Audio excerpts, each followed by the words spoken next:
السلام علیکم ورحمۃ اللہ وبرکاتہ۔ عابد راجہ چینل کی طرف سے آج میں اپنے چاہنے والوں کے لیے ایک بہت ہی خاص عمل لایا ہوں۔ اللہ کی ناراضگی اور اچانک پکڑ سے محفوظ رہنے کی دعا ہے۔ اگر آپ چاہتے ہیں کہ آپ اللہ کی ناراضگی سے بچ جائیں، آپ اللہ کی پکڑ میں نہ آئیں، بلکہ آپ اللہ تعالیٰ کے حکم پر اپنی زندگی گزاریں اور اللہ کی نعمتوں پر شکر ادا کریں، تو یہ دعا پڑھا کریں: اللہم انی اعوذ بک من زوال نعمتک وتحول عافیتک وفجاءۃ نقمتک وجمیع سخطک۔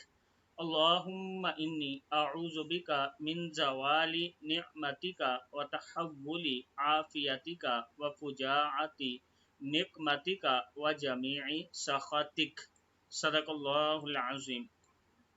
اے اللہ، میں تیری پناہ مانگتا ہوں تیری نعمت کے چھن جانے سے، تیری دی ہوئی عافیت کے ختم ہو جانے سے، اور تیری اچانک پکڑ سے، اور تیری ہر طرح کی ناراضگی سے۔